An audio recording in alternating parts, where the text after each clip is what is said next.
Congress shall make no law respecting an establishment of religion, or prohibiting the free exercise thereof, or abridging the freedom of speech, or of the press, or of the right of the people to peacefully assemble, and to petition the government for a redress of grievances.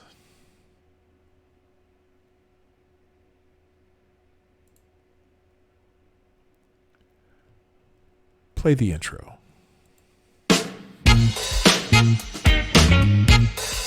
Ladies and gentlemen, coming to you live from the Lucky Dog Studio in a hidden location somewhere in the upper Midwest of the United States of America, it's a brother making his own way, but with all the wrong opinions. Welcome to the Morning Night Live with your host, yours truly, P. Dog Night.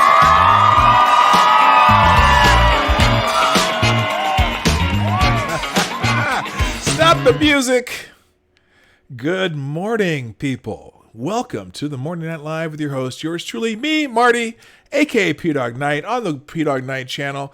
It is, what's today? Today's Tuesday, October 15th, 2019, and I am so happy that you are beginning to roll in. I see some people are here already. Good morning, Shia Grath. You get the bell because you're here first.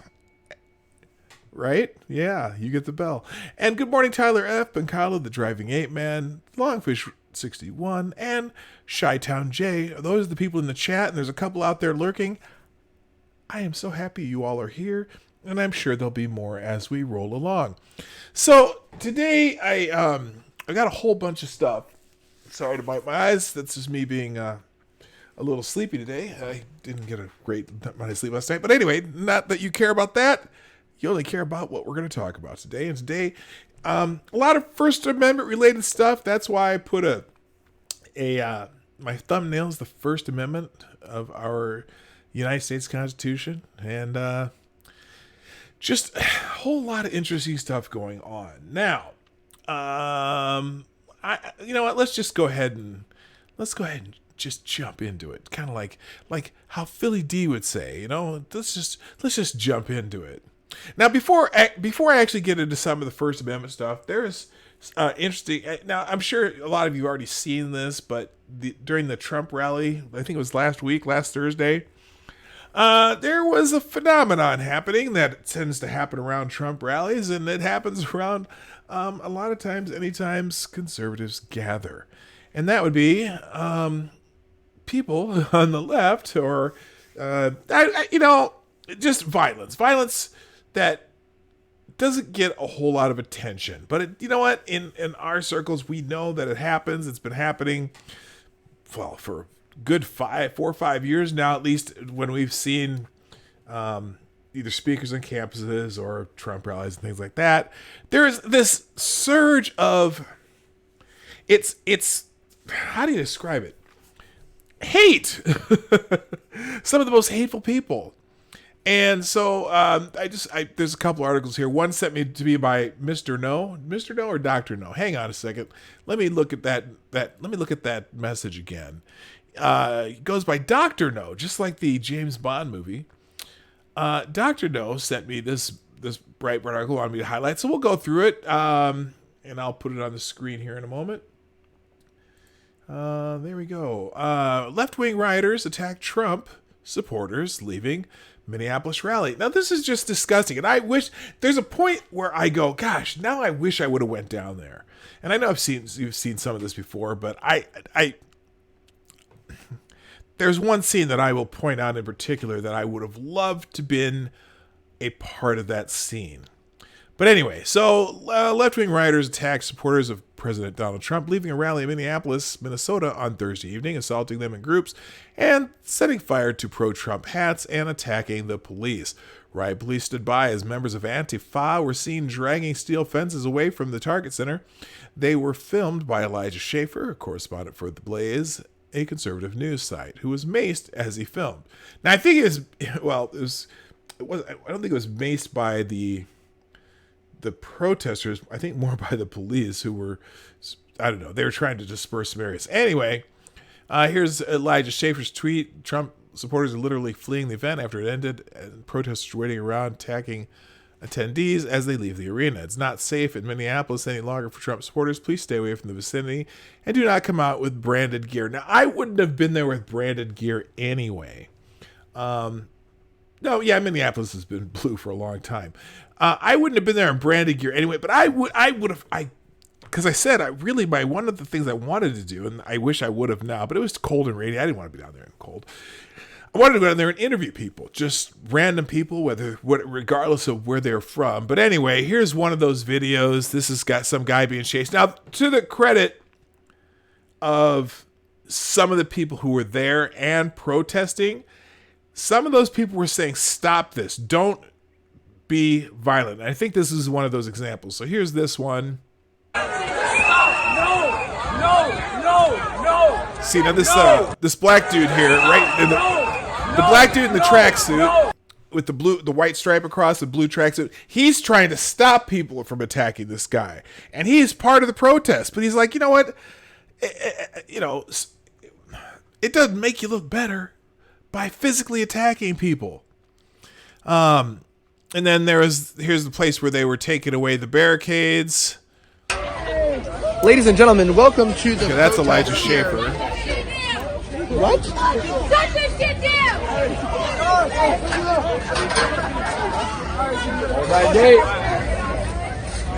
All right, guys, we've gone into straight up... Oh, come this way. Come on now!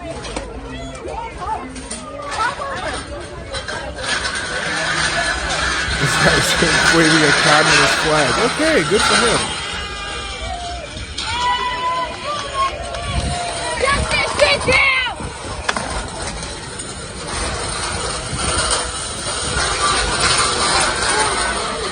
This one was a minute long. So the police had barricades around there, and they started dragging some in the way. Hi, Lindsay. How you doing? And Maddie also. Lindsay, the Twin Cities is just like a lot of big metro areas. It is very blue. Although the suburbs around the Twin Cities, there's kind of a mixture of red and blue. For example, my particular congressional district has been Republican as long as I've lived here. I've lived in this town 23 years. And we currently have a Democrat in Congress, but for most of the time we've had Republicans in Congress.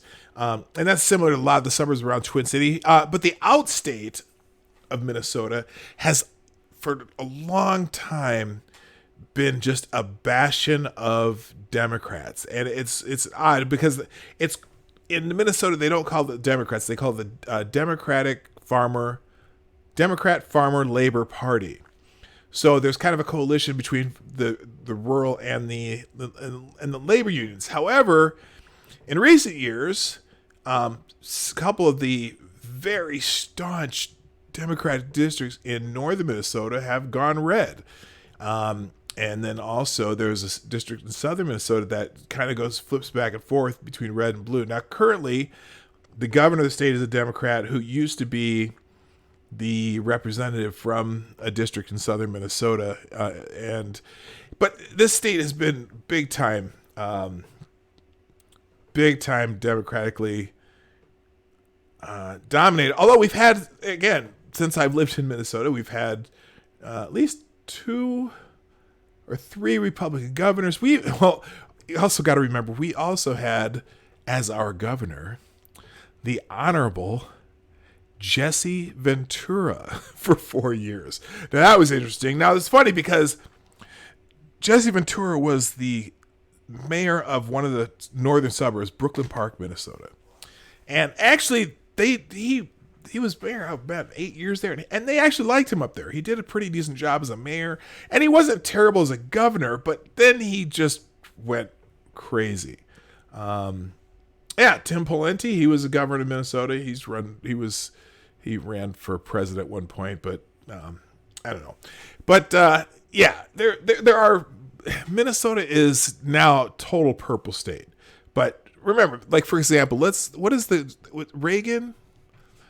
When Reagan won his second term, there was one state that didn't go for Reagan, and that state was the great state of Minnesota. So yeah, it's been a blue bastion. Anyway, all right, moving on. Let's see what else they got here. Now we've seen all this. They stole a bunch. They were stealing Trump hats off of people, and they set them on fire. So there's that. Anybody time to take a piss? Guys, so what happened here is some hats were stolen and burned from people who came down and basically snatched them off Trump supporters, and then they let it fire and kind of burned them all together. Pretty crazy. All right. So anyway, I think you've probably seen a lot of this footage. Let's see. My producer and I were bare maced in the face while reporting on the quickly dilapidating situation outside the Minnesota Trump rally. Arrests have been made. Antifa is president. Violence is commonplace at this point. Typical end of the night anarchy. And then I guess they had some cops with bicycles trying to move people back. Here we go, guys. Hey. And cops shouting at them. Todd. I'm here. Here we go. They're letting them know. Right now, live on Twitter. What's going on? The people are the police.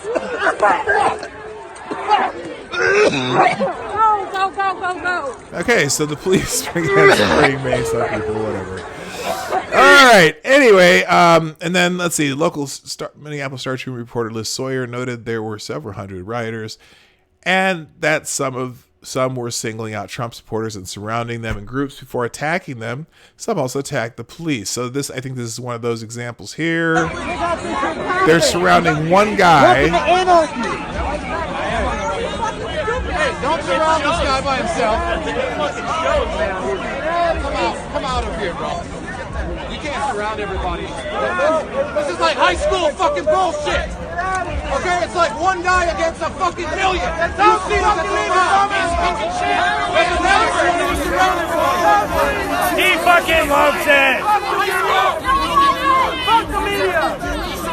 One fucking person. Now two fucking people. I'm standing up for people that are singled out. I would stand up for you if you were singled out too, sir. Absolutely. You feel singled out illegally? That's what I'm letting them know. But you can't all mob around a fucking person. That's exactly what you're against. You're against what you're doing. Yeah, they're doing what you're against. It's funny. They claim that everyone else are fascists, but then they just their tactics are terrible. Anyway, let's see if this is the one. Protesters completely surrounded a group of Trump supporters, at least one of whom was wearing a body camera on his chest. Some attempted to engage the group in a dialogue for several minutes before chasing away. Okay,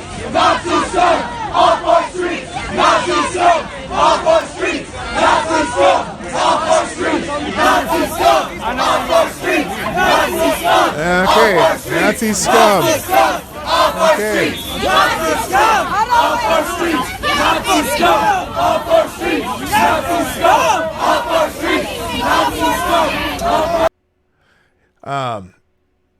Yeah. So anyway, let's see. Is there any more here? Yeah, we'll show one more.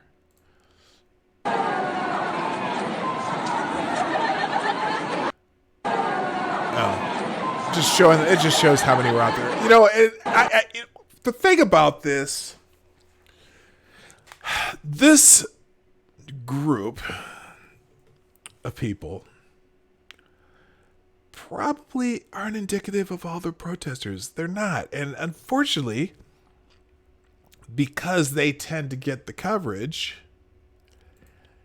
they become the face of the resistance, right? So is their purpose being served by being the jackasses that they are? I don't know. I'm thinking maybe not. I think they just make their message gets lost because they draw all the attention with their violence. And so now you represent the Democrats and you represent the left And you represent the resistance by making the resistance look like assholes. Watch, female Trump supporter sucker punched by left-wing protester. This is crazy. So, it's like, I'm pretty sure these are the people who would condemn any violence against women, and yet they perpetrate violence against women. This guy walked through. Now, that dude, fascinating, because these people are coming behind them. I want to see if we can find the person who actually punched this woman. Because I would have, if it had been me, I would have found that person. And I might have gotten beat up by some asshole, whatever, where is it? All right, where is it? Is this dude? I think it's that dude right there.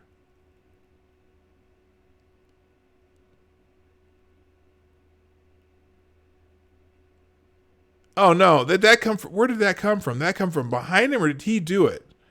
Let's watch this again.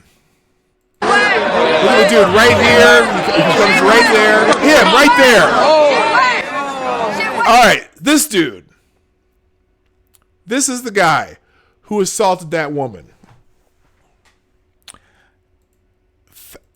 Oh man, it's perfect. Oh, easy to see. You know what? I might have to get a screenshot of this, because now we know who he is. It's this dude right here. Punched that woman in the face. You know what? No, it wasn't the woman. No. You see his hand come up. Oh, no, it is the woman. I don't care which one it was. Dude, I would have beat the shit out of her boyfriend. Because, hello. By the way, good morning, Irish Rose, Captain Brambles, and anyone else who's showing up. So it was the girl. You're right. It was her. All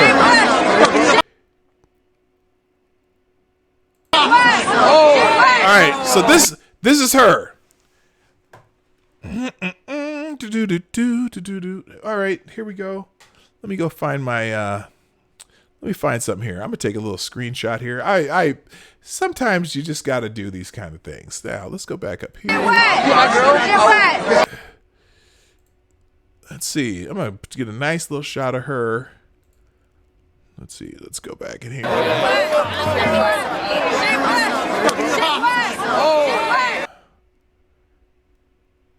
Let's see. I'm gonna get a nice little shot of this guy.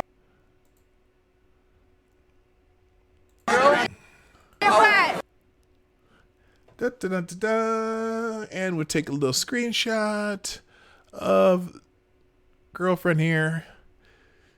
Haha. Okay, let me just save that. Slap girl. There we go. That's assault. Oh, man. These people. But you know what? That's just fucked up. You know what? The dude kept walking.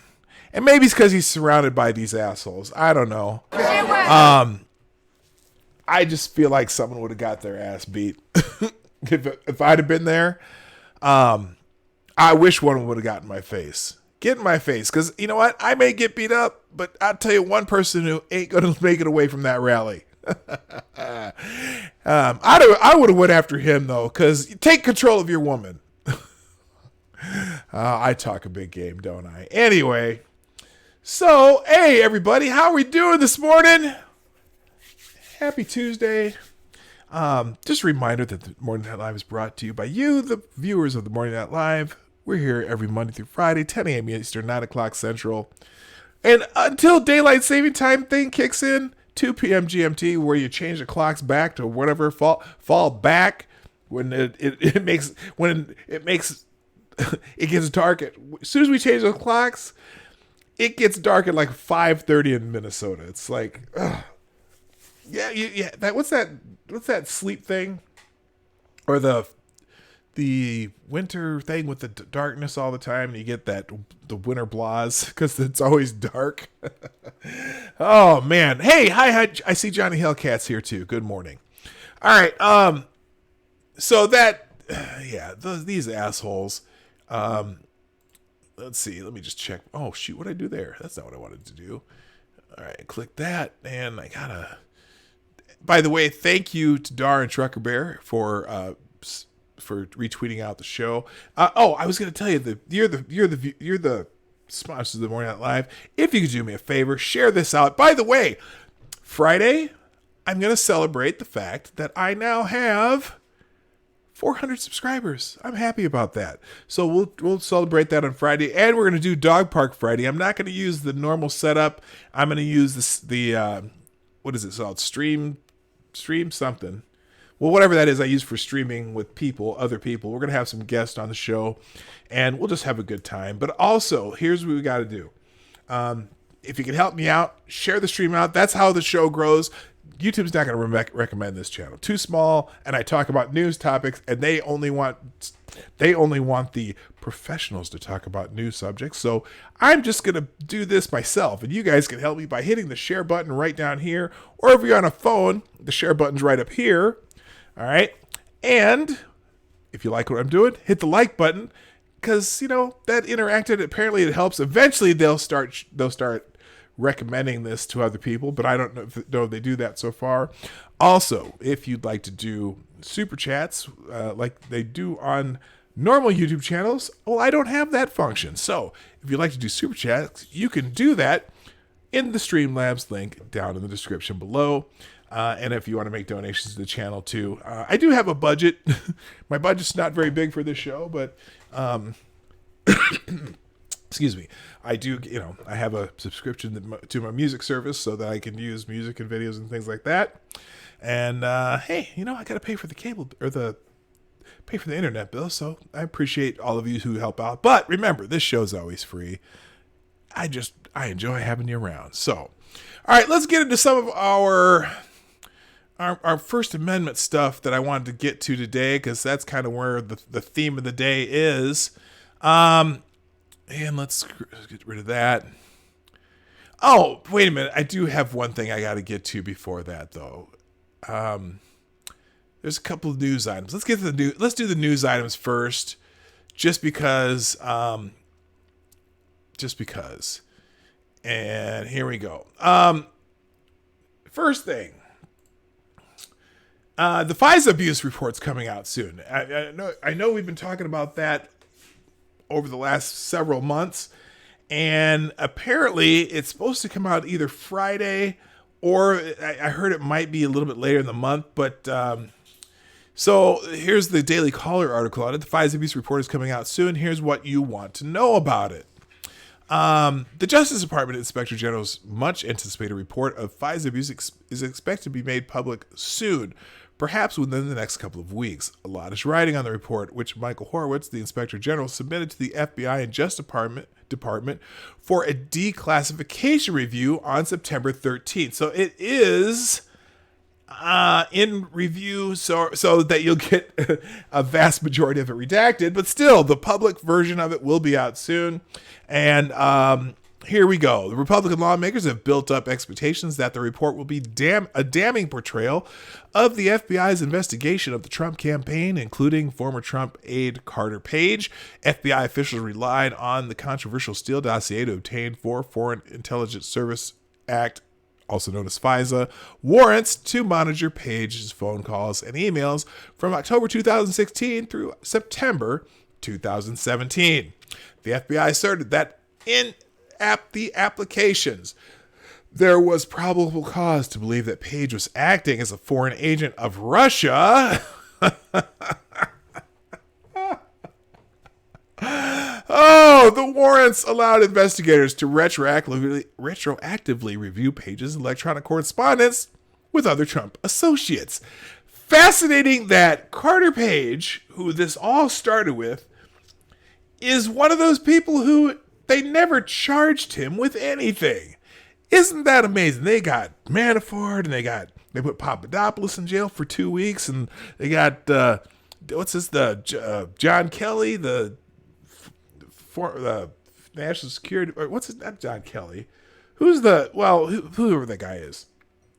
But Carter Page, notice Carter Page, spotless, nothing, and that's who they started this shit with.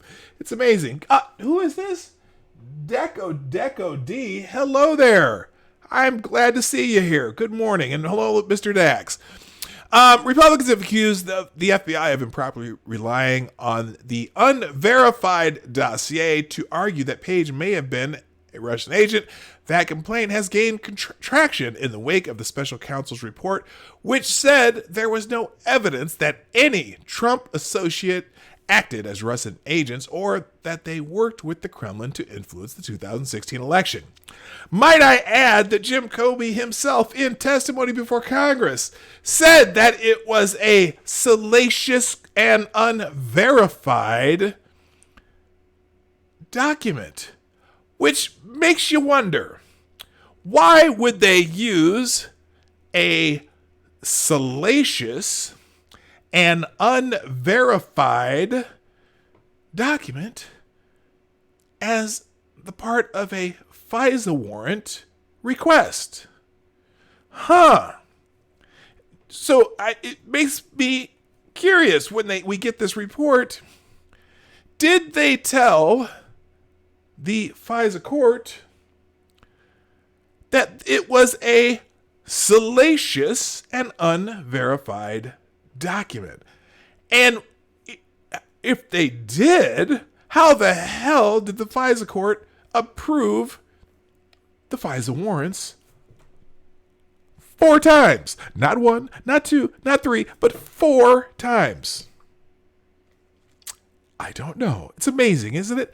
Well, apparently this, there's obviously been some scuttlebutt as to what's going to be in this report, but they say it's as thick as a large, well, some people don't even know what phone books are anymore. Do they even, you know what's funny?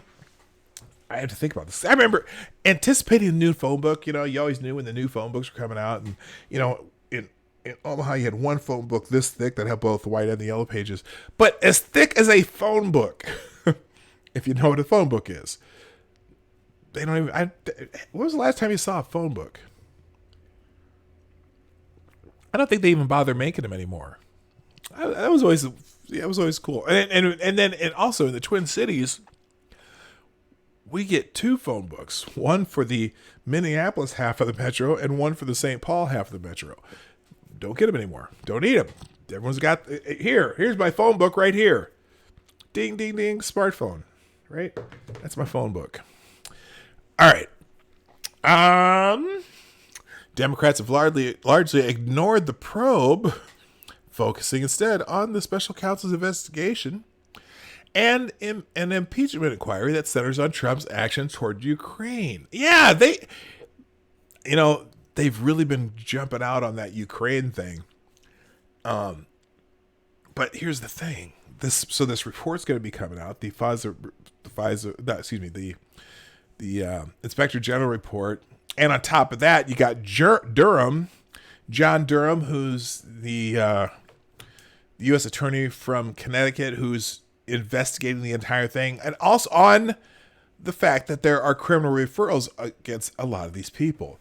And in fact, here, former FBI officials who are most likely to be scrutinized in the report: James Comey, Andrew McCabe, Peter Strzok, Jim Baker. Ooh, they missed a name there. They missed a name. What's that dude? Bruce Orr?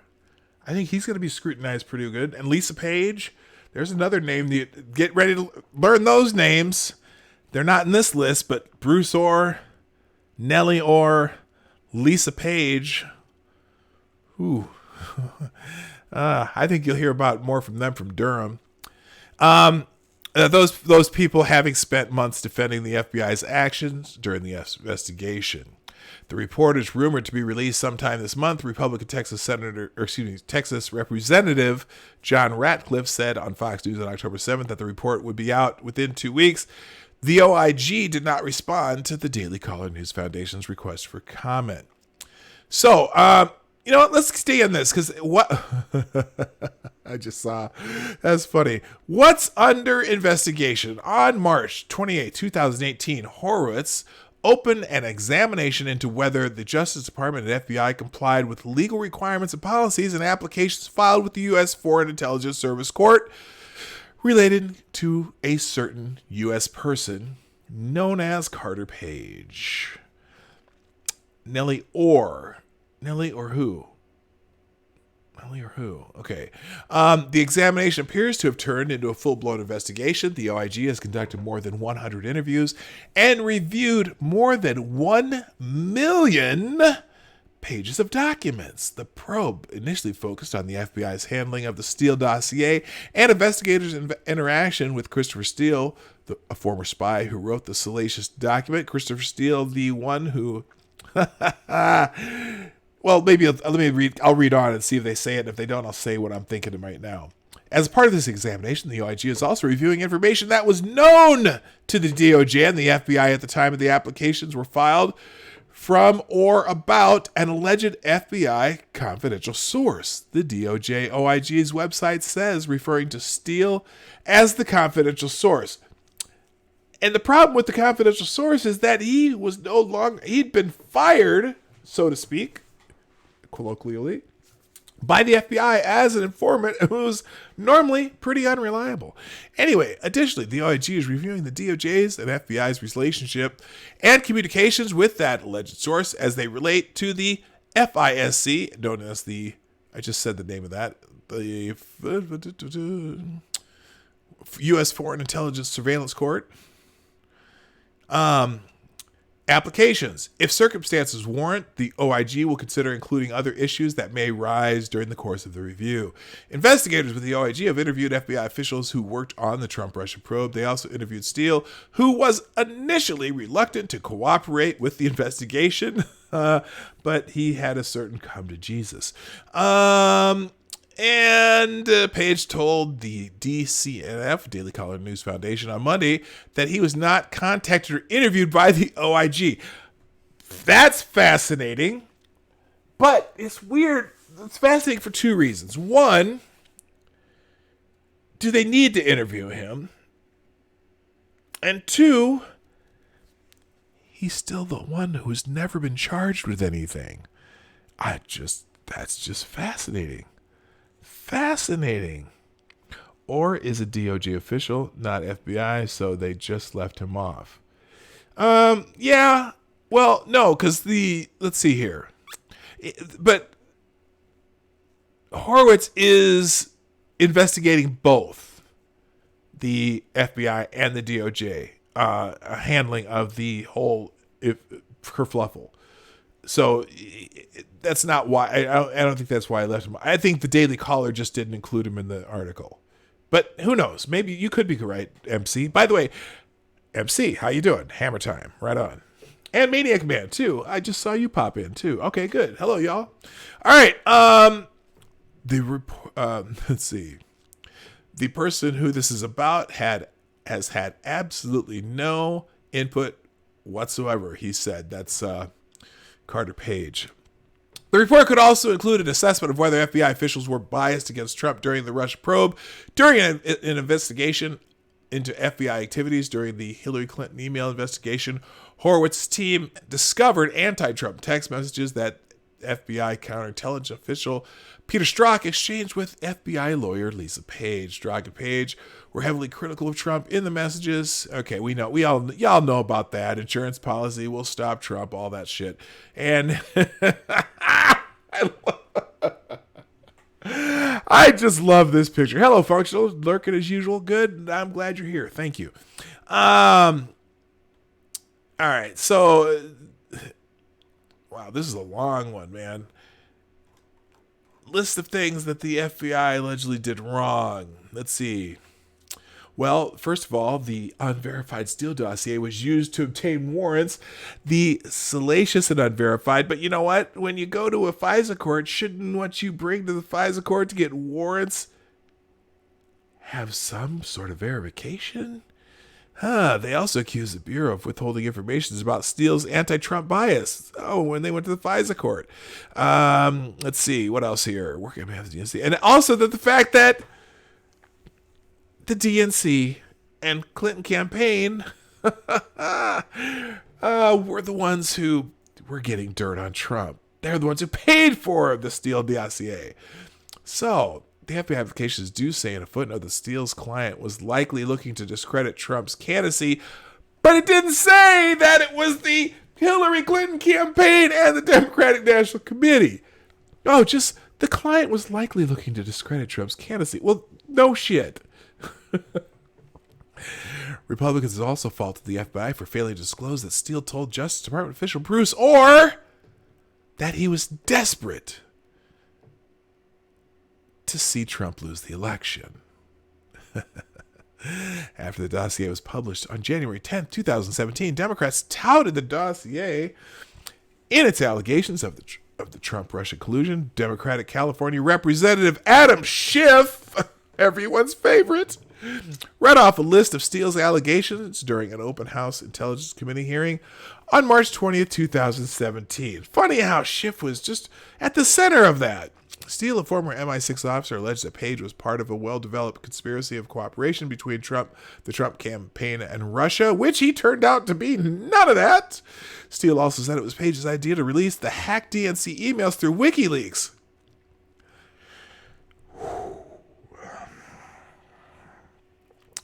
Do we even want to go there? Do we even want to go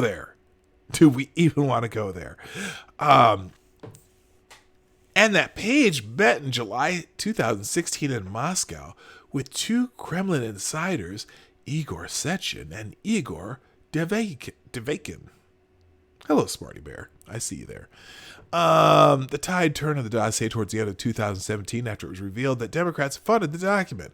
The Steele and the FBI came under more scrutiny as nearly all of the dossier's Trump campaign-specific allegations remained unverified, meaning they couldn't substantiate any of them. The special counsel's investigation undercut the dossier's central claim and did not back up the allegations regarding Page. Remember, Page still the only one not charged with anything. The special counsel's report said that there's no evidence that any Trump associates worked as Russian agents. Okay, you know the rest.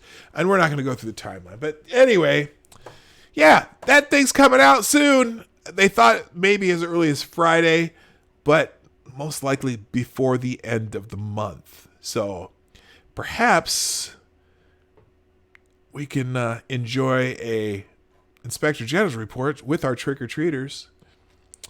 That would be fun. I could hand out candy to the kids and copies of the report to the parents, but I don't want to use that much paper. Anyway, all right, moving on. I as I'm beating that dead horse. Also, oh yeah, this is okay. So this is going to be a whole bunch of things. This is kind of First Amendment related because the news organizations are up to it again, up to their old tricks. ABC News airs U.S. gun range video calling it a Syrian war zone, not once but twice.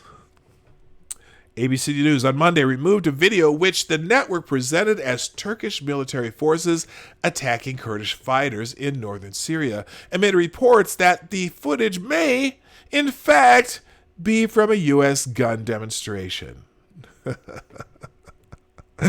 The footage, which ABC News purported as an attack on the border town of Tal Abyad, was aired Sunday on World News Tonight and Good Morning America on Monday morning. However, a comparison by Gizmodo shows the video was captured at Knob Creek Gun Range in West Point, Kentucky back in 2017.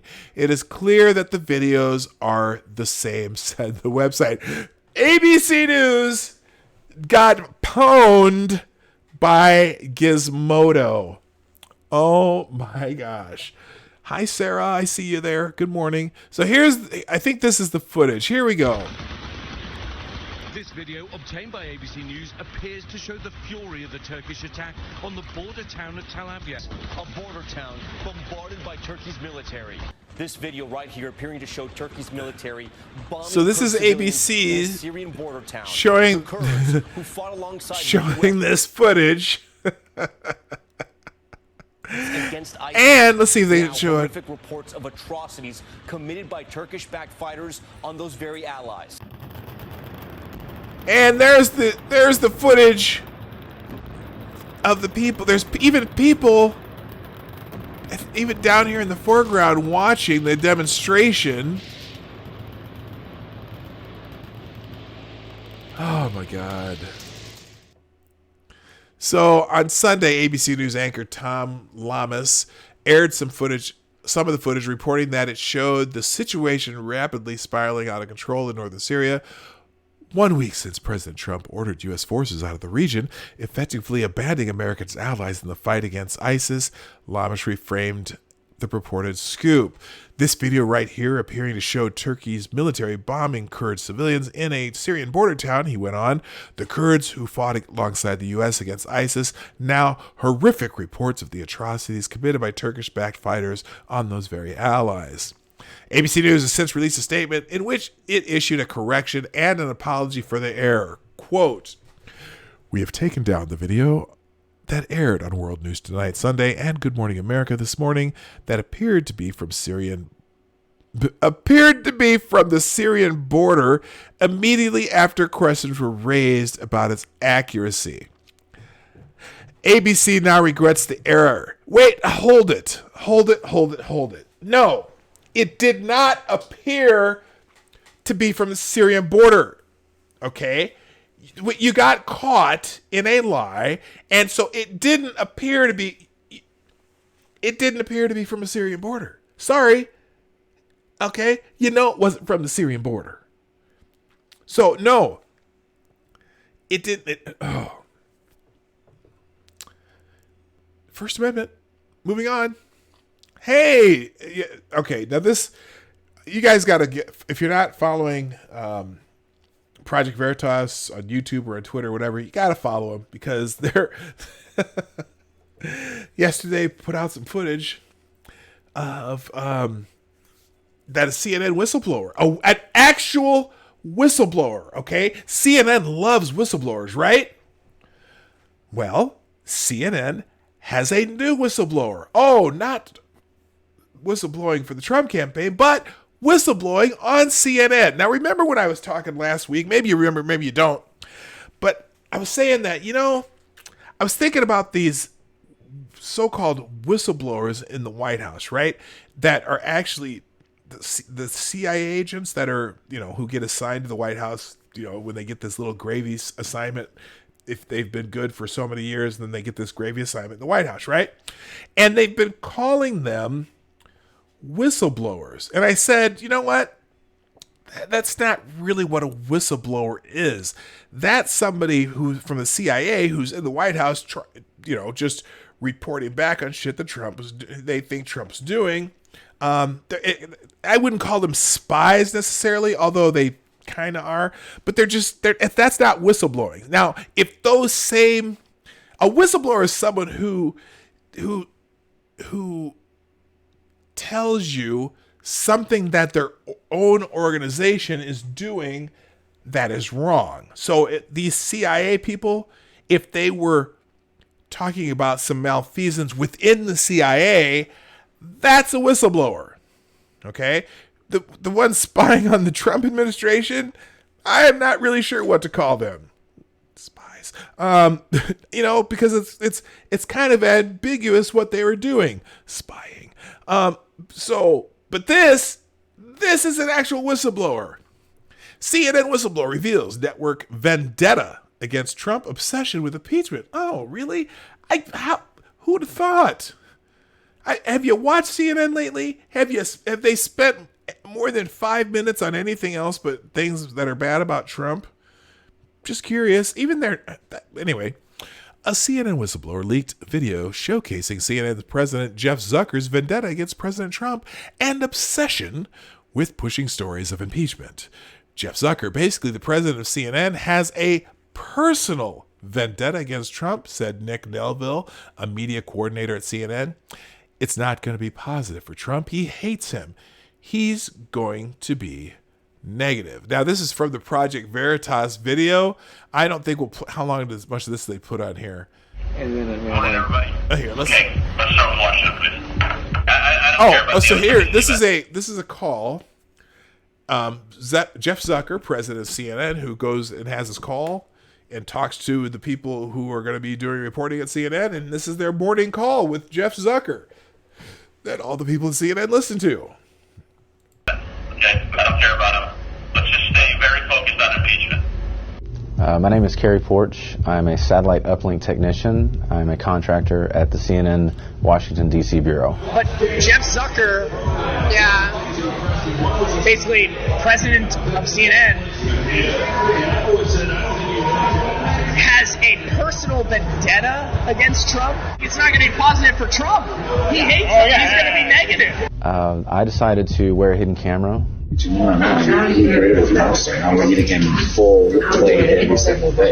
So this dude who worked for CNN for a few years, just finally kind of got to the point. Oh, it's what? Not even in the right country. Okay. So he's been with CNN for 2 or 3 years, I guess, and he just started. He didn't like things he was hearing and seeing, so he decided to wear a hidden camera, Project Veritas style. Now, I know a lot of people are very critical of Project Veritas, particularly on the left, because they say, oh, every time Project Veritas comes out with something, oh, those are the guys who selectively edited the videos in that Acorn thing. Well, I'll tell you what, here's the problem. Here is the problem. Project Veritas, even when they first came on the scene, that was with Acorn, right? And the Acorn people, oh, they use selectively edited video. Here's the problem. During those Acorn time, when they were complaining about selectively edited video, Project Veritas put the full unedited raw feed online. So you could tell that everything that Project Veritas did in those videos were exactly what they were. They were not edited. Now, granted, and also, you know what? Here's the thing. Selectively edited video. Selectively edited video. What do you think that news organizations do when they show you a story about something in the news? Oh, well, they give you some selectively edited video so they don't have to put out all the raw footage, correct? So selectively edited means nothing except to people who want to say, oh, Project Veritas, they use selectively edited video. Yeah, shut up. Anyway, the whistleblower identified himself as Kerry Porch, a satellite uplink technician at CNN's Washington, D.C. Bureau. When I came to work at CNN, it was my dream job, Porch said, and that dream actually turned into a nightmare. Porch recorded the 9 a.m. morning calls held by Zucker, in which he urged CNN employees to focus on the impeachment narrative. Let's just stay focused on impeachment, Zucker said. We're moving towards impeachment. We shouldn't pretend this is going to be one way. And so all these moves are moves towards impeachment. Anyway, so Zucker is singularly focused on impeachment. Yes, Lindsay, thank you for telling us what we already know. It's obvious that that's all they talk about. Also, the half-hour version of the Project Veritas video talks about some of their anchors, how they're, like as if you didn't already know, they're super biased. But Project Veritas is doing this in their classic drip, drip, drip, drip, drip style. Okay, so they gave you this little half-hour snippet. They put out 2 little 1-minute videos on Twitter yesterday. And it's just going to be, you know what's going to happen, because it happens every time that they have a video of people. They put out a video, the people say, oh, this is selective edit, this is not that. And then they come out with a new video that shows anything they objected to was also covered. And then they complain about another thing. And then they come out with another video that shows a little more and shows a little more and shows a little more. And then they do a long form video showing the whole thing in perspective. This is going to be very entertaining because this technician Porch, what's his name? Kerry Porch. He's been taking video, I believe, for 8 months. 8 months. So morning meetings at CNN, talking to other employees at CNN. There's going to be gobs and gobs of footage. So fascinating. Now I'm wondering too, now that this is out, is Zuckerberg going to make some moves to try to squelch Project Veritas? Now the video is still on YouTube at last I looked. But CNN kind of is one of those verified sources that YouTube allows to be promoted. I retweeted someone's tweet about that the other day because it's like, it was what's the guy, Kyle Kalinske, who's a left wing, YouTube personality who does news stuff, and talking about how when his stuff used to just eclipse all the news media, but now that they changed the algorithms and they're constantly promoting CNN and Fox and MSNBC, now those channels are getting hundreds of thousands of views, and the creators that come on YouTube and do stuff like this are getting squelched. And the big ones, except for the Young Turks, of course, but so Kalinske and even it's affected David Pakman. It affects anyway, a lot of the big people who talk about news all the time, they're losing views, and those so-called reliable news sources, the liars, are getting all the, whatever. Kalinske is not news. He's a propagandist. Well, regardless, though, he's still someone who does news analysis on YouTube, who's seeing the fact that that YouTube's going and only promoting corporate news. And I don't agree with anything Kalinske says, or very little, but he is correct on this particular issue, that YouTube is squeezing out anyone who isn't an actual corporate news media, the corporate media. Okay, and that includes Fox too. All those guys, ABC, NBC, CBS, CNBC, MSNBC, Fox, CNN. Yeah, I'm just taking the piss. Oh yeah, no, you're right. That's okay. I agree. Yeah, okay, gotcha. I see it functional. Okay. All right, moving on. And speaking of Zuckerberg, let's stay very focused on impeachment. Jeff Zucker, basically the president of CNN, has a personal vendetta against Trump, proclaimed CNN media coordinator Nick Nelville on James O'Keefe's video released Monday. So, CNN's coverage of Trump is going to be negative, according to another CNN staffer caught unawares. Trump is a monster, and as CNN floor director Hiram Gonzalez says, "We created this monster. Now we're eating a full plate of him every day." The Project Veritas video also captured a few lines from CNN's boss, Jeff Zucker, his own self. Let's just stay very focused on impeachment. We just saw that. But anyway, yeah. So Zucker gets caught by Project Veritas. I personally, I think this is awesome. It's gonna be fun seeing the background and the inside scoop on what CNN is saying, because they were they're so constantly anti-Trump. And I find if they were just a network that said, you know what, we're an opinion network and we are going to give our opinions, and we don't like Trump, blah blah. The MSNBC, I don't agree with them, but I respect them. At least they don't pretend they're something else. Or Fox, they're biased in their way, and they don't pretend to be something else. Their news divisions are news, but everything of their opinions are kind of one-sided. They embrace it, right? But CNN, this is CNN. We're the ones who are down the middle. We're just straight news. We're just, and then, between Cooper and Don Lemon and whoever the hell's on there, they're just hacks, and they are one-sided, and now we've got proof that Zucker is on a campaign. I can't wait. I just want to see it. I just want to see it. Anyway, High Street says Mill. Okay. All right. So that's that. More on First Amendment stuff. Journals lose mind over silly Trump meme based on Colin Firth movie. We went over this yesterday, and but let's see. Just look at the PJ meter. Jim Treacher is one of my favorite favorite people on YouTube, just because he's funny. He's a PJ Media, does entertainment reporting, things like that, but also he's just a funny dude. Anyway, if it's Monday, that must mean it's time to freak out about something that doesn't matter.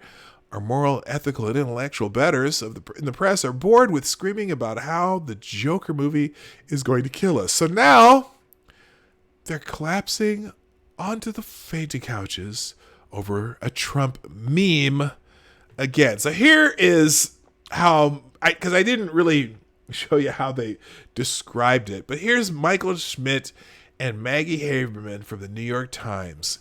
Let me see if I can do a dramatic reading of this. In fact, hang on. Let me find, let's do this. I need to find a little dramatic music for this particular one. So let me find something real quick here. Something ominous and scary. Log in real quick here to my, let's go into, here, let's find some ominous. Should it be scary or dramatic? Let's go something somewhat dramatic. Let's see. Let's go something kind of epic. Here, let's try this.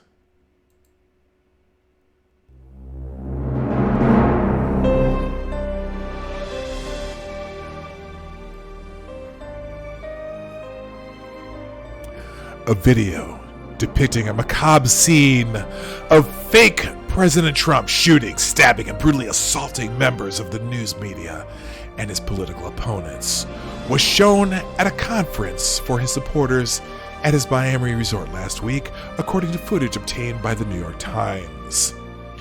The video, which includes the logo for Mr. Trump's 2020 re-election campaign, comprises a series of internet memes.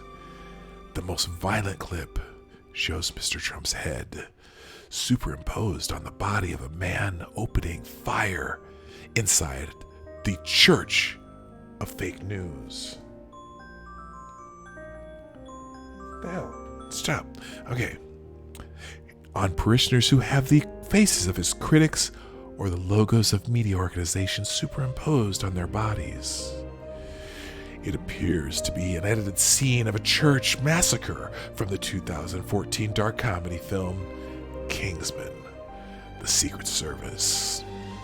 The disclosure that the video is played shows how Trump's anti-media language has influenced his supporters and bled into their own propaganda.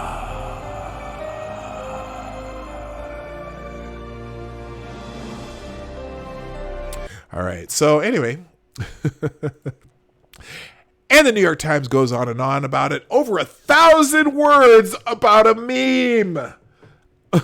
It must be a disturbing video indeed, right? Did we watch this yesterday? I don't even know. Did we watch the whole thing? The Geek Team is up about 8,000 subs from yesterday. I subbed to them yesterday. Good for them, because they weren't a huge channel, were they?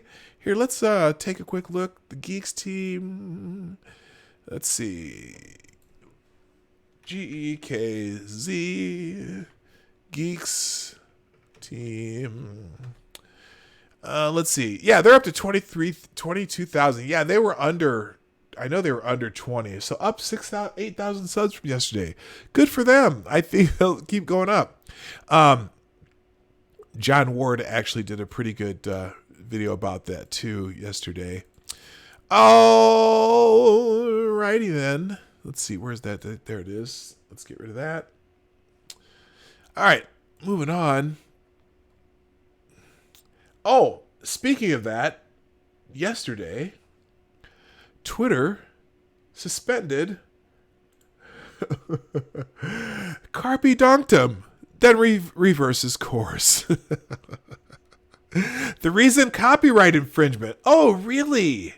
Okay, so this is written by Ian Miles Chong. Twitter briefly banned Carby Donktum, President Donald Trump's favorite meme maker and a human events contributor. The company reversed its decision after roughly a half an hour after suspending his account following widespread criticism. Donktum stated on a live Periscope broadcast that his account was suspended for copyright infringement. Donktum started in the broadcast that the offending video stated in the broadcast that the offending video was posted in February 2018, over a year and a half ago. He argued that the only copyrighted content in the video was a 5-second clip of a song at the very end of the video. Donktum has also stated that he complies with Twitter rules and does not repost videos that have been subject to a DMCA takedown request. The entertainer and video creator, whose identity was revealed without permission by BuzzFeed News after he was invited to the Oval Office by President Trump, found himself in the limelight once again following the publication of a 23-paragraph New York Times report on a, quote, macabre, end quote, meme based on a scene from the movie Kingsman: The Secret Service. The pseudonymous, however you say that, meme maker named the Geeks team transposed the faces of actor Colin Firth with Donald Trump and overlaid various corporate logos, CNN, MSNBC, and other news organizations, to name a few, onto people in the scene who are shot. The video beam was part of a larger compilation of the clips produced by Carby Donktum's Meme World Art Collective that ran in the background of one of the side rooms at AmpFest 2019 in Florida. So it's kind of funny because out of the blue, he suddenly gets banned from Twitter for a short part of time, as though he's the one who made the video. Carby Donktum, who did not make the video, defending the meme creator in a statement on Meme World. Quote, Meme World, I'm not going to do music for this one. Meme World is not and does not condone any violence committed by anyone for any reason, he wrote. The Kingsman video is clearly satirical, and the violence depicted is metaphoric. No reasonable person would believe that this video was a call to action or an endorsement of violence towards the media. The only person that could potentially be incited by this video is Donald Trump himself, as the main character of the video was him. There is no call to action. End quote. Emphasis in the original video. And then he established his. It just says when he established good. So anyway, he got banned for a short period of time because of someone else's video, so to speak. All right. Let's see. LeBron. Where did I put that? So LeBron James is speaking out. Where's my bookmarks here? Oh, what's this? Oh, okay. I'm glad you're here, G Prime. You're back, and thank you, G Prime, for retweeting the show this morning. Thank you. LeBron James is a little upset, and he tweeted about 12 hours ago, my team and this league just went through. Okay, hang on. Hold it. This absolutely needs some music. This needs some sad music. Hang on. Sorry, I just sad. Let's try this one. Oh, perfect. LeBron James says, my team and this league just went through a difficult week. I think people need to understand what a tweet or statement can do to others. And I believe nobody stopped and considered what would happen. Could have waited a week to send it.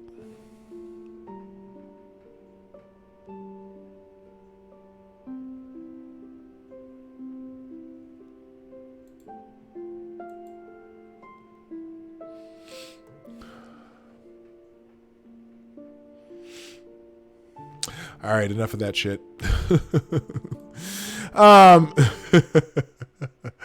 So, LeBron James caves to China, blasts uneducated Rockets GM, and free speech. Good for him. LeBron James called Rockets general manager Daryl Morey uneducated and went off at length about the negative side effects of free speech in reaction to Morey's tweet of support to pro-democracy demonstrators in Hong Kong. On October 4th, Morey tweeted a message in support of the Hong Kong demonstrators saying, "Fight for freedom, stand with Hong Kong." The message touched off a firestorm and controversy as China canceled minor league exhibition games and canceled numerous business deals with the Rockets, and they don't sell their jerseys anymore. And that's Yao Ming's team. Yao Ming is like the biggest star in China, and he played the NBA, and the Rockets were the number one selling jersey in China, right? Can't buy him anymore. Probably get arrested if you wear one. On Monday, the Lakers forward LeBron James spoke publicly about the incident for the first time and didn't mince words while calling Morey out for a tweet that he says could have caused people to be physically harmed. And yet, you still played. LeBron says he believes. Okay, here you go. We all talk about this freedom of speech. Yes, we all do have freedom of speech, but at times there are ramifications for the negative that can happen when you're not thinking about others and you're only thinking about yourself. So I don't believe I don't want to get into a word or sentence feud with Daryl Morey, but I believe he wasn't educated on the situation at hand, and he spoke, and so many people could have been harmed, not only financially but physically, emotionally, spiritually. Oh, but financially is probably more important, I'm sure. And here's the thing, I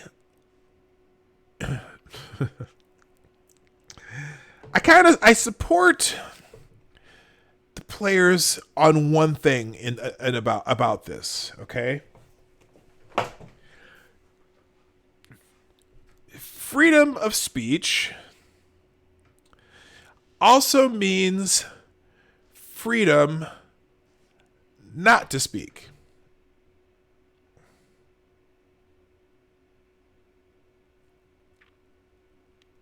Freedom of speech sometimes means freedom not to speak. And I get it. These guys are basically covering their asses. There's a lot of money made in China, and there's, you know what? You don't have to be principled. You can certainly be free not to say anything about it. But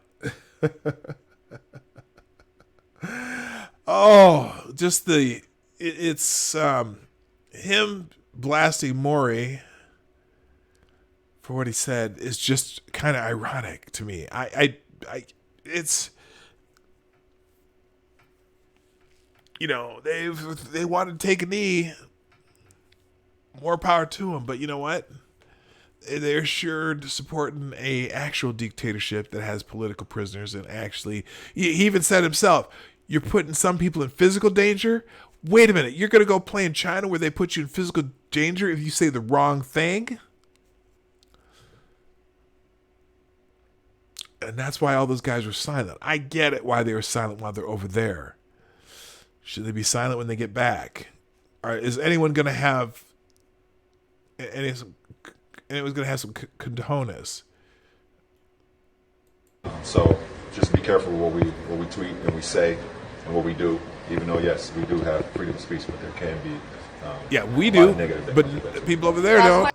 Okay, so the NBA received tremendous bipartisan criticism for the initial response to Morey's tweet when they responded by calling the post regrettable for the offense that it caused. NBA Commissioner Adam Silver eventually tried to quell the backlash by championing Morey's free speech rights. Now, with the league representatives and players back from their tumultuous trip to China, it seemed like the news cycle of the NBA-China rift had died down. However, with James announcing free speech in even stronger terms than the NBA did, while calling it a pro-democracy tweet uneducated, it's difficult to see the crisis going away.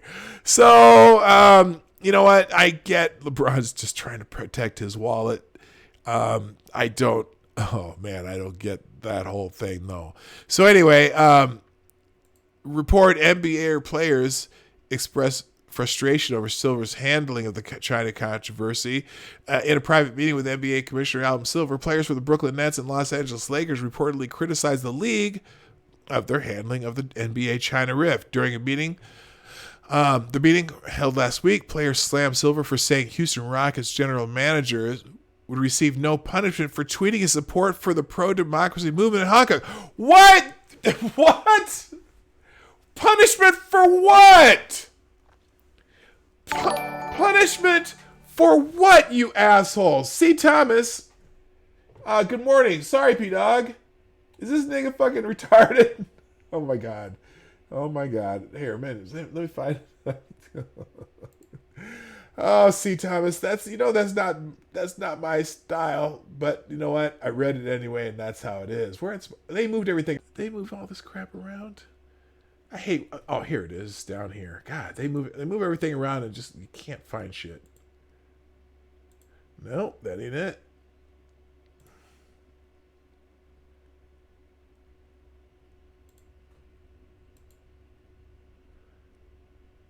Okay, here we go. There we go. C. Thomas, thank you. Sorry, P-Dog. This is nigga fucking retarded. Free speech is very important, and F all them commie Charlie fucks who think their glorious republic is worth saving. Hong Kong should never have been given to them. F all the commie dick lickers. So thank you for the $2 super chat. Anyone else wants the 2 super chats? That's in the stream or in the description down below. Good morning, Blind Press. I did say hi to Cameraman Jay. I saw you there, but I didn't say hello. So good morning to y'all too. Oh my God! But they're mad he would receive no punishment. What kind of punishment do they think he should receive? Players and morons. According to ESPN, the players were upset that Morey was let off the hook. For what? For what? Did he break an NBA rule? Did he do something against the law? Several players said they believed that if a player had cost the NBA millions of dollars because of a tweet, there would be repercussions, ESPN reported. Hoo boy. Apparently, the players were not worried that their league was cooperating with the world's biggest human rights abuser, nor were they upset that the pro-democracy protesters in Hong Kong were being threatened, jailed, and maybe even killed by a partner of the NBA. Instead, the players were more upset about what they perceived to be the inconsistent way in which Morey was treated for the tweet. His tweet. What? Where are the words of it? What? Hang on. All he did was support. Oh my God. These players, they got to be crazy. And the fact that some had been asked about the situation surrounding Morey before NBA Commissioner Adam Silver had even spoken about it. You know what? If you aren't comfortable answering those questions, like you can be quiet like you did. That's fine. In fact, remember, freedom of speech includes freedom not to speak. You were free not to speak about it, and most of you did a good job of that. And now that you're back, but you know what? Oh my gosh. After Morey's tweet gained international attention, China and its National Basketball Association canceled several exhibitions and other deals with the Houston Rockets and the NBA. Nike also jumped into the controversy by pulling all Houston Rockets merchandise from its outlets in China.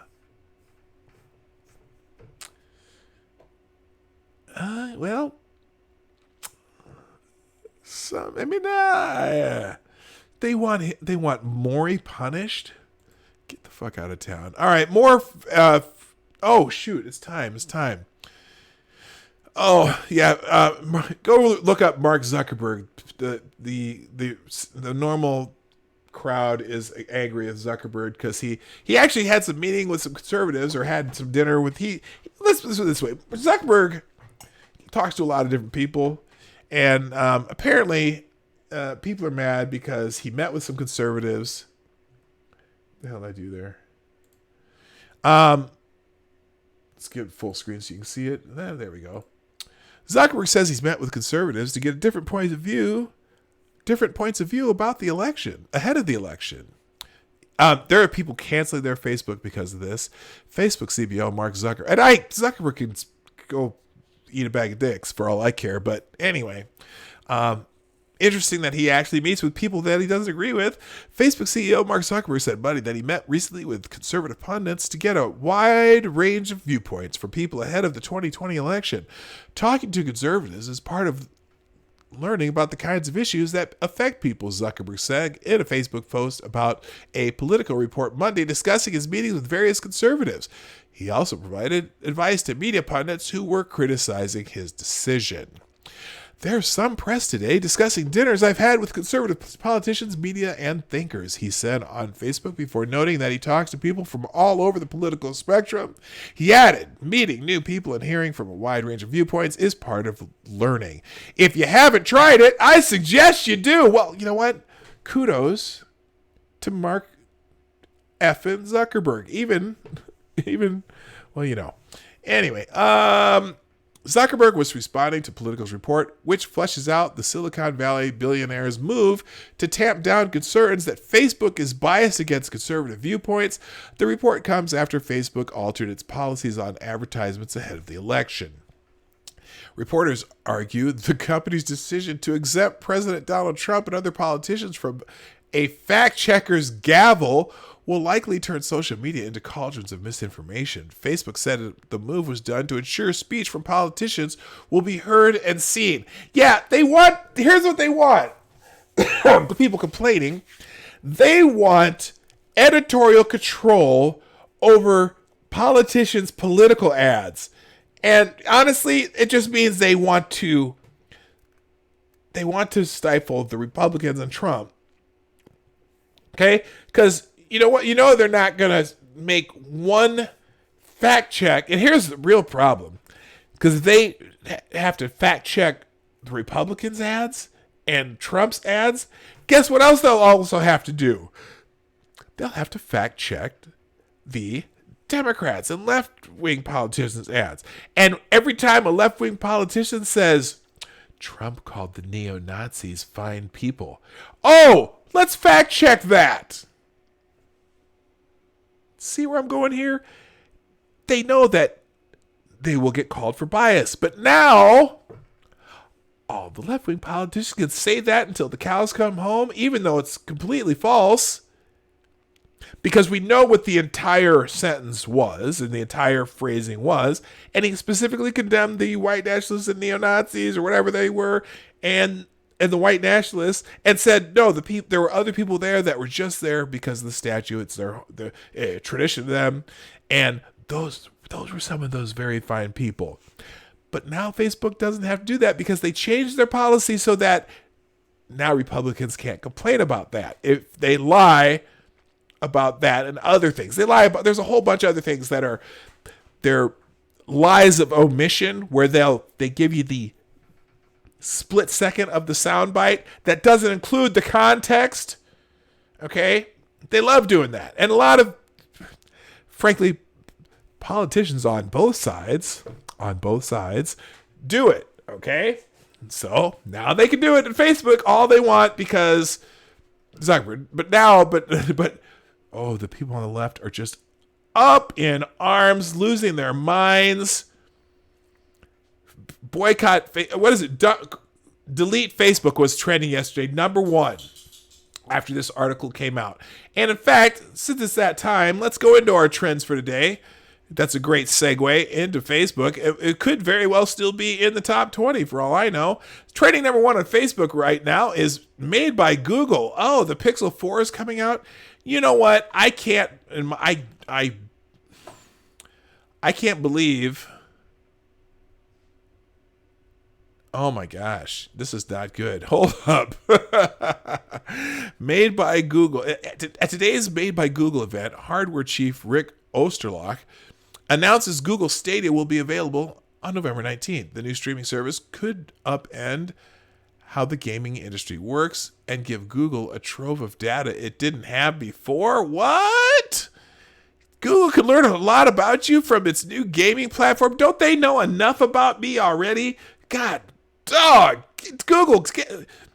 This is funny. Google, we're all about privacy now. Also, Google, you can search for words in your voice recordings. Say what? That was part of the thing. They have a way that you can search for keywords in your voice recordings, which means your voice recordings are kind of like how YouTube automatically transcribes videos so they can see what you're saying and determine whether or not you get a yellow dollar, a green dollar, or no dollar.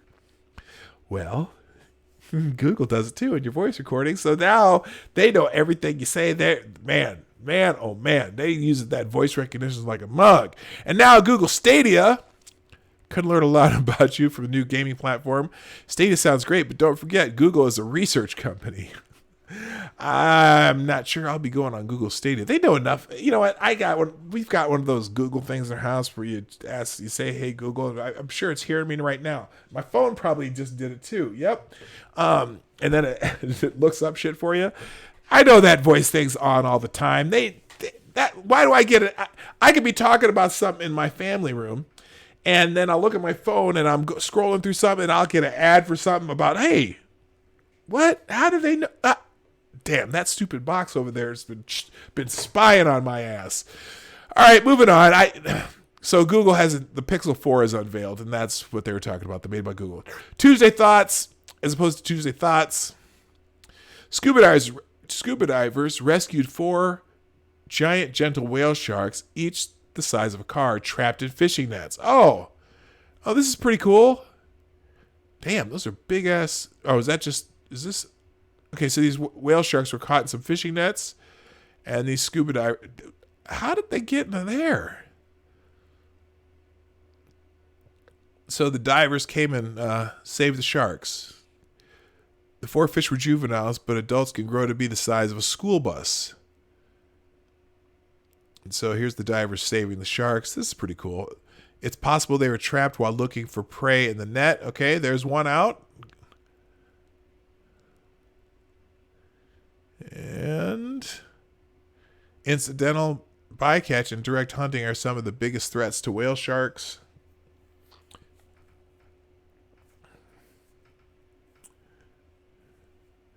Once freed, they swam away seemingly unharmed. So that's pretty cool. All right. Okay, I'm not going to read any more Tuesday Thoughts because I'm sure something Trump said is trending, so we'll have to get to that. Ace family is over party. What does that mean? It's a hashtag Ace family is over party. Anyway, stay on Jen Marbles because she's unproblematic and worked very hard to get where she is now on YouTube. Ace family. What is Ace family? When you finally see that Ace family is over party is trending, and you sit down to watch the tea because you already know Austin McBroom and Catherine were fake clout chasers. Anyone know what this means? Oh my gosh. Mr. Dax, that's not good. Hi, Seamus Derby. Okay, it has something to do with YouTube drama, and I don't know what that means. Tuesday motivation will skip. John Bolton is trending because apparently John Bolton instructed ex-Trump aide to notify White House lawyers about the Ukraine efforts. So this is just beautiful right now because John Bolton is the darling of the left right now. It's almost embarrassing, but there's a story in the New York Times. This means Okay, it's in the New York Times, the Washington Post. What's the P-Dog Night rule? What's the rule? Wait 3 to 5 days. Bolton's reemergence in the news reminds me of the point that a lot of GOP strategists, even some Trump allies, have made for 3 years. By tweeting people so poorly, when he fires them, it makes people less loyal and more willing to disclose. Who knows what Bolton will do, but... Sean Davis. Anyway, so Bolton spread some dirt on Trump with the Democrats, and we'll just see what happens. John Bolton was so disturbed by the efforts to get Ukrainians to investigate President Trump's political opponents that he called it a drug deal. Former White House official Fiona Hill reportedly told Congress on Monday. So actually it was Fiona Hill who said this, but Sean Davis says John Bolton is the James Comey of Anthony Scaramucci's. All right, moving on. LeBron James is trending because of his, oh my God, whatever. Pat Benatar is trending. Why? Because nominations for the 2020 Rock and Roll Hall of Fame class include the Notorious B.I.G., Soundgarden, apparently let's see. Pat Benatar, Kraftwerk, Motorhead, and Depeche Mode. Wait, that's Whitney Houston. Oh, I see. And Whitney Houston. Okay, so posthumously, this year's Rock and Roll Hall of Fame nominees: Notorious B.I.G., Whitney Houston, Soundgarden, 9 Inch Nails, Judas Priest, Pat Benatar, Kraftwerk, Motorhead, and Depeche Mode. It'll be Notorious B.I.G. I don't know if he had. Normally, you have to have a 25-year career, so I'm not sure how B.I.G. qualifies. Let's see. Soundgarden, Whitney Houston did. I think it was out there 25 years before she died. I could easily see Pat Benatar making it. Anyway, so probably a bunch of them are trending. We'll probably see them in the trends. Pixel Buds. We're going to skip that. That's the Google phone. Cardale Jones is trending. Let's see. Cardale Jones, who spent the past 3 seasons as an NFL backup, will play for the DC Defenders of the XFL, as he was among 8 quarterbacks assigned to the teams for the league's 2020 season. So, okay. XFL's coming back. Let's see, here's the quarterbacks: Landry Jones, Philip Walker, Matt McGloin, Brandon Silvers, Cardale Jones, Luis Perez, Jordan Ta'amu, and Aaron Murray. Never heard of any of them. Okay, moving on. Todd Rundgren. What about Todd Rundgren? Oh my gosh, there's a whole bunch more nominees. Todd Rundgren is also nominated. Here's the full list: Pat Benatar, Dave Matthews Band, Depeche Mode, Doobie Brothers, Judas Priest, Kraftwerk, MC5, Motorhead, 9 Inch Nails, Notorious B.I.G., Rufus featuring Shaka Khan, Soundgarden, T-Rex, Thin Lizzy, Todd Rundgren, and Whitney Houston. All very, very major names in music. I'm surprised the Doobie Brothers aren't already in the Rock and Roll Hall of Fame. Thin Lizzy, maybe. Judas Priest, I'm shocked that they're not in already. Pat Benatar is worthy. Notorious B.I.G., maybe. Rufus didn't really last that long. Shaka Khan, I could see being in the Rock and Roll Hall of Fame on her own, but I'm not sure why Rufus might be in there. Although they didn't feature Shaka Khan that long. So anyway, there's the nominees again. Let's move on. I gotta hurry. Let's see. Rock and Roll Hall of Fame is trending because they're whatever. Annie Leibovitz, why is she trending? The famous photographer. Well, the legendary Annie Leibovitz, the woman who has taken some of the most iconic photos in the world, selected the first woman to lead the Corps of Cadets as one of her subjects in a collaboration with Google called Face Forward. And she used a Google Pixel. Okay. Oh, I see. Selected the first woman to lead the South Carolina Corps of Cadets at the Citadel.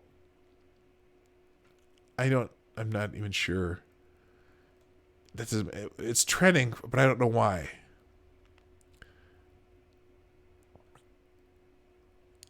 Because she's all over the... Oh, I see. She's trending because she took photos using a Google Pixel camera called the Pixel. Okay, that took me a minute. Okay. That's pretty weird because, you know, she's a famous photographer using a phone to take pictures, but hey, it'll be cool to see how they turn out. Finally, Stagecoach 2020. That's a country music festival somewhere in, I don't know where. But they're going to have Carrie Underwood, Eric Church, whatever. Oh, in California. So the California Stagecoach Festival has set Carrie Underwood, Eric Church, Thomas Rhett, Little Nas, ZZ Top, and Dan and Shay for its lineup. And then Doobie Brothers, Christine Michael, T-Rex Doobie Brothers and T-Rex nominees for the Rock and Roll Hall of Fame. The last one is Christine Michael. I don't know who the hell Christine Michael is. Christine Michael did nothing wrong. Okay, that's weird. We missed Christine Michael by one pick. I don't know what any of this means. St. Louis Battlehawk. Oh, this is for that is it the XFL League? Okay, whatever. Enough is enough. Ladies and gentlemen, I gotta go. But before I go, and before you go, before we leave together, so to speak, I want to thank you for being here at the Morning Night Live. We're here Monday through Friday, 10 o'clock Eastern, 9 o'clock Central. And before you go, if you haven't done so already, while you're thinking, in fact, while you are looking at me or even just listening to me right now, whether you're looking or listening or you're just kind of lurking in the background, go grab your phone, get to your computer screen, touch your mouse, and tap that little like button, okay? Hit the like button, because you know what? I got somebody left without hitting it.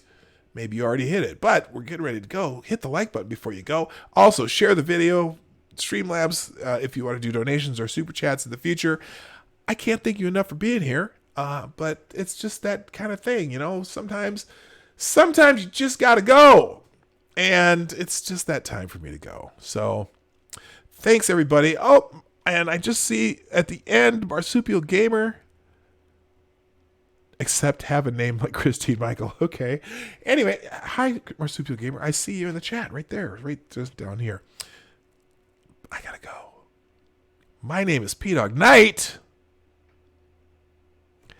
and I'm out of here. Have a lovely Tuesday. See you tomorrow. Hey, this is P-Dog Knight, and I want to thank you for joining me today on the P-Dog Knight channel.